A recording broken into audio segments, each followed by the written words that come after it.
Have you been wondering how to start the process of introducing your baby to solids? In this video, I'm going to talk about what food to start with, the portion sizes, and how many days to wait between new food introductions. This information is applicable regardless of whether you're planning to do baby-led weaning or spoon-feeding purees. If this is our first time meeting, I'm Dr. Belousov. I'm a board-certified pediatrician, and I equip parents with knowledge so they can care for their children with confidence. I put together this YouTube video series to show you how simple and enjoyable the process of introducing solids can be for you and your baby.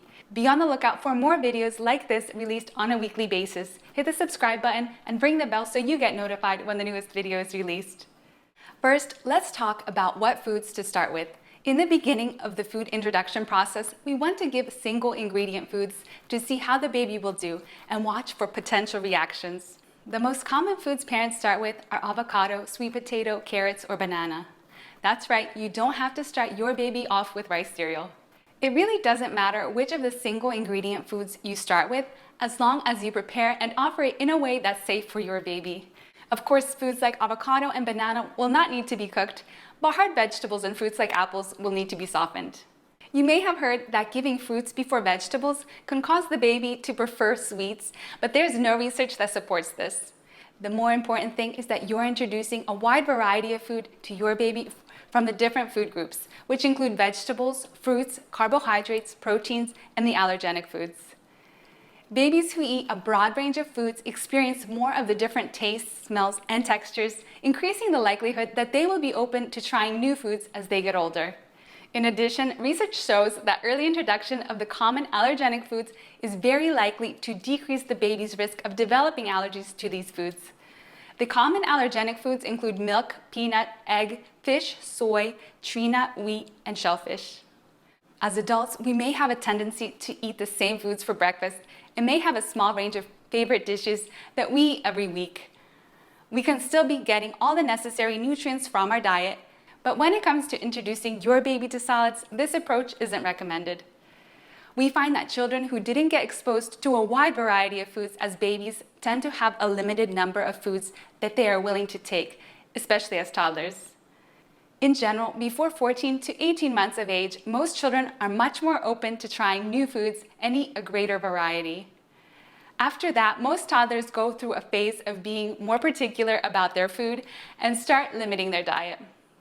Now let's talk about portion sizes. Most parents want to know how much food they should be giving their baby when starting solids. Believe it or not, there are actually no portion size guidelines.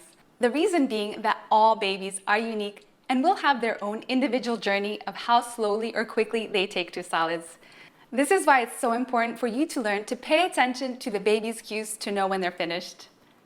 I realize that most parents want to know the portion sizes so they can have a realistic expectation for how much their baby will be taking.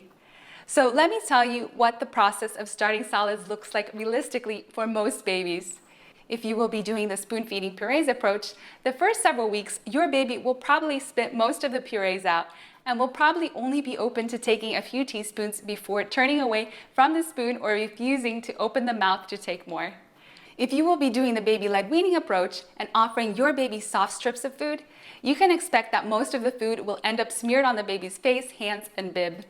This is all normal and part of the process that your baby needs to go through to explore and become familiar with taking solids. Just like your baby went through a process to learn other developmental skill sets like rolling over and sitting, becoming proficient at eating foods is also a gradual learning experience. The thing that really helps parents keep it in perspective is knowing that in the beginning, food is just complementary to breast milk or formula that the baby is already taking, not a replacement. Around 6 months, most babies are taking around 28 to 32 ounces of breast milk or formula per day, broken up into 4 to 6 feedings. This will continue to be the case in the first several months of starting solids. So take the pressure off of your baby and yourself and don't set an expectation for your baby to be taking a certain amount of solids during the meal. Remember, babies need to figure out how to eat and safely swallow food before they can start increasing the amount of food they eat. Your goal is to gradually transition your baby from an all-liquid diet to a predominantly solid food diet with 2 to 3 milk feeds by the time the baby turns 1. Your baby has many months to make this transition.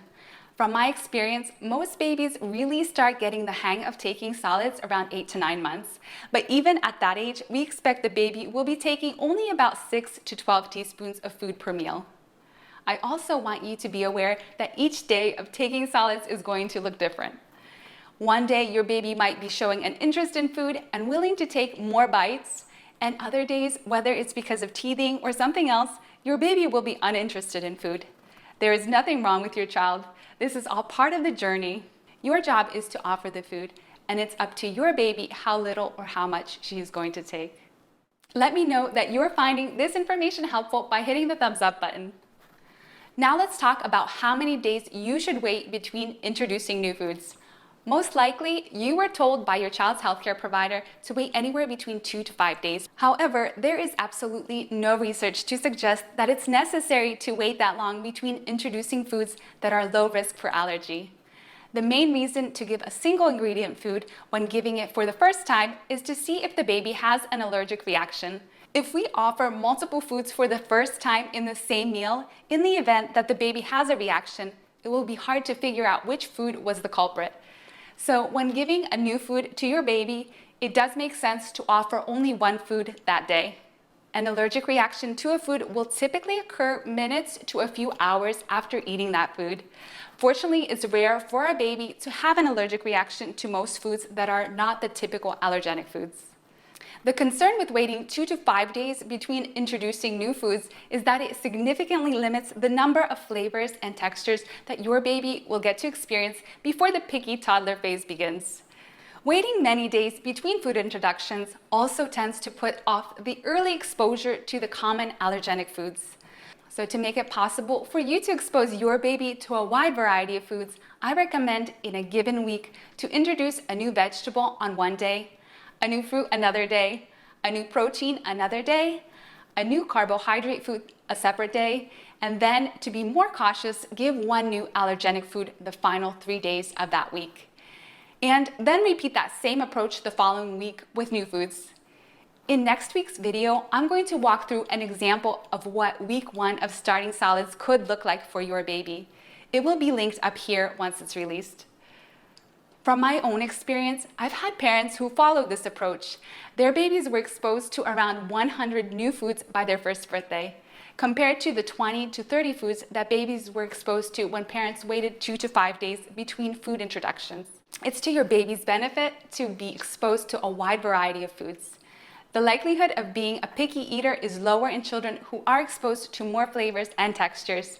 And also, it's incredible to know that you can actually lower your child's risk of developing an allergy to the common allergenic foods simply by introducing them into your child's diet and continuing to reintroduce them at as early as 6 months. I will be creating separate videos to guide you through the process of how to safely introduce all the allergenic foods. So be on the lookout for those. See you in the next video.